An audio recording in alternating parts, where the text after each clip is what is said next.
আপনার জন্য পরের প্রশ্ন। আল্লাহু আকবার। দারুল হিকমা প্রতিষ্ঠা করেন কোন খলিফা? এ আল মামুন, বি আল আমিন, সি আল হাকিম, ডি আল মুইজ।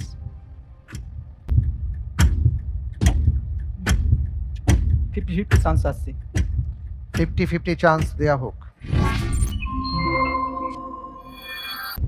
জি, অপশন সি চয়েস করছি, আল হাকিম। নিয়ে নিব। জি, ইনশাআল্লাহ। প্রেস করা হোক অপশন সি আল হাকিম।